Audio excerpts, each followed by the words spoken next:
Hello everyone, grateful to be here. So my name is James Mellish.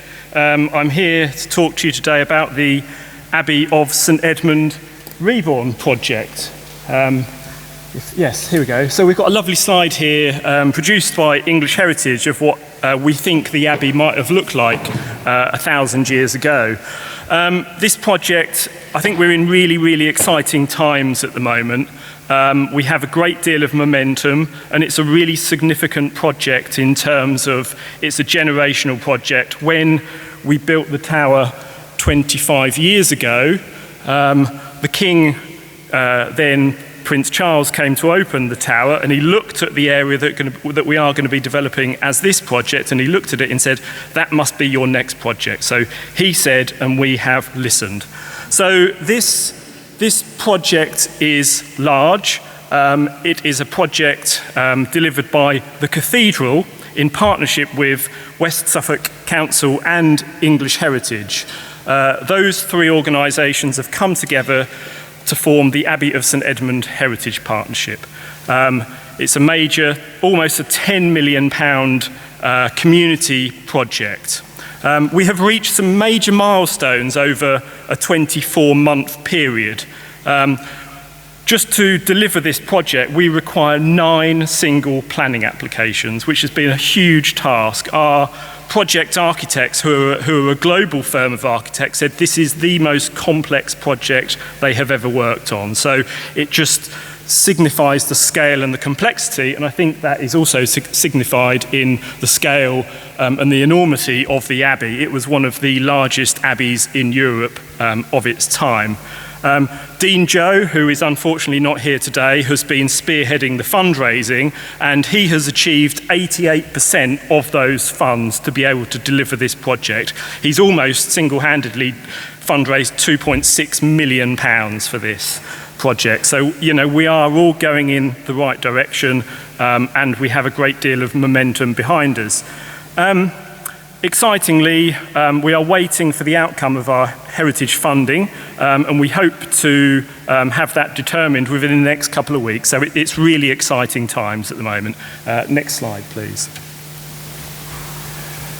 So as you can see here, the project isn't just a cathedral project, it's the cathedral and the Abbey Gardens combined. The Abbey Gardens at the moment are quite fragmented. We get about 1.4 million visitors through the Abbey Gardens. It's one of the largest free-to-enter sites in the UK run by English Heritage, in comparison to the 80,000 visitors that we have within the cathedral. And actually what's really interesting is that, you know, all of the visitors that come into the cathedral will always go into the Abbey, but not all of those visitors within the Abbey Gardens will naturally come to the cathedral. And what we're trying to do is break down some of those barriers.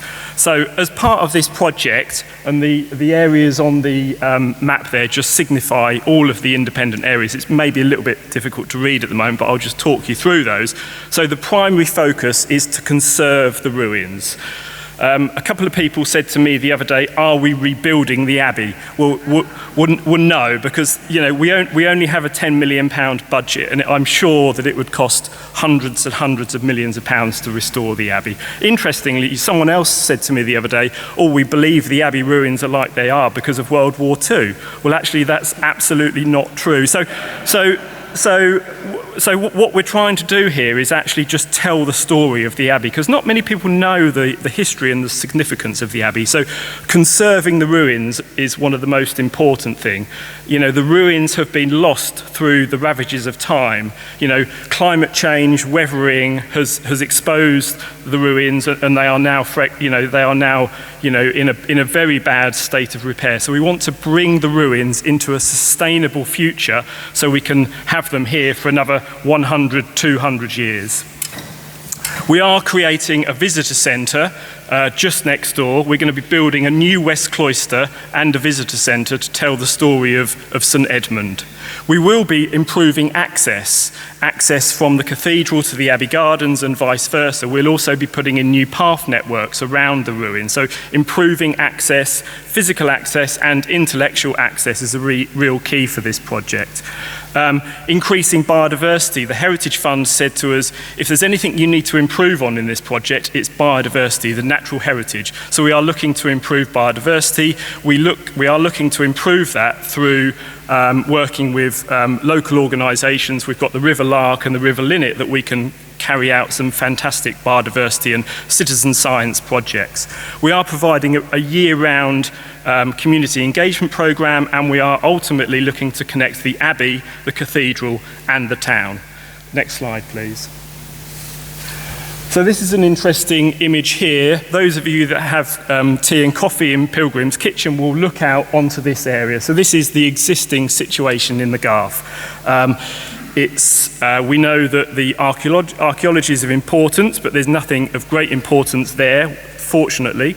And we know that all the buildings are in a very unstable condition. Next slide, please. This is the imagination of what the new cloister and the visitor centre will look like.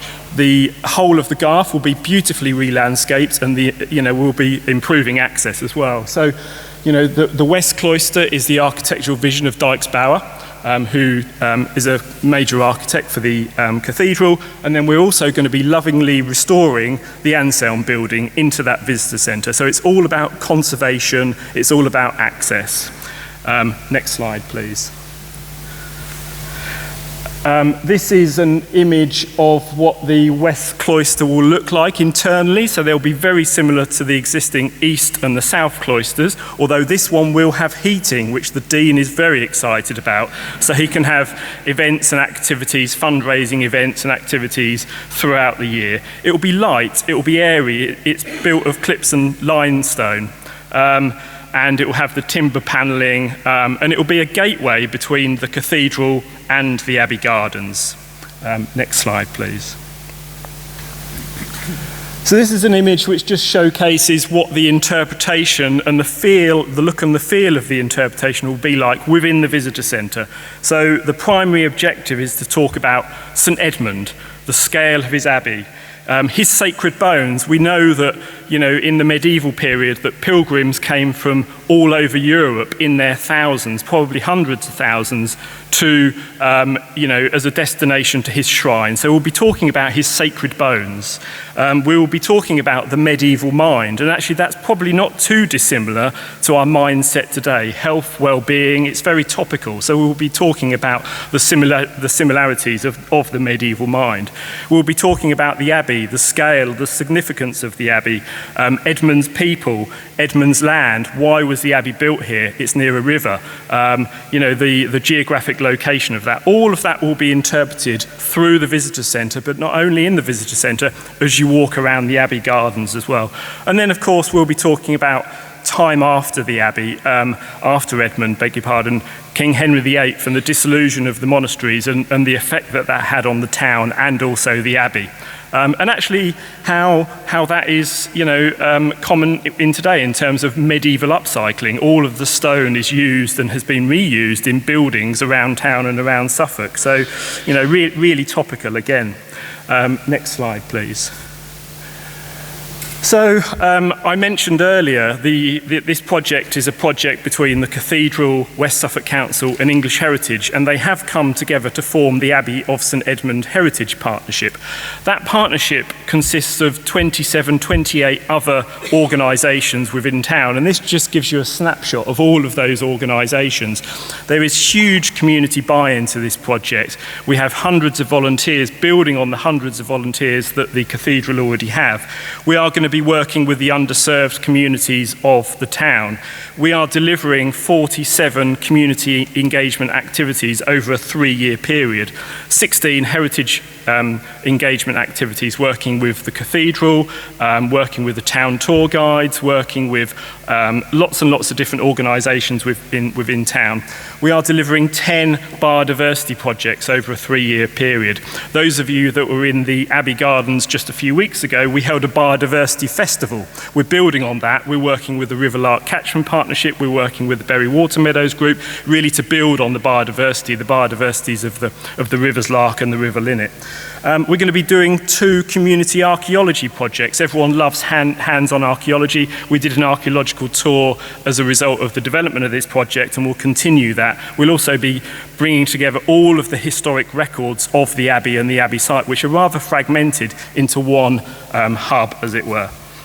We're going to be delivering 6 creative activities, working with the Cathedral's music department, the Theatre Royal, youth groups, heritage, music, arts inspired by the Abbey and the Cathedral. We're going to be employing staff. We have funding for the funding of 2 existing staff and 3 new staff to help us deliver this project. We're looking for 200 or 300 new volunteers, 21 training opportunities over 19 different roles. And we'll also, as a result of this project, be able to increase and sustain the income of the Cathedral so we can sustain those new roles. Bigger, better events within the Cathedral, bigger, better events within Abbey Gardens as well. So just finally to conclude, if I could have the next slide, please.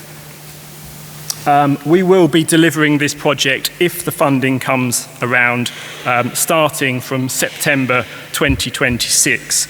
We hope that the building works will take place over an 18-month period.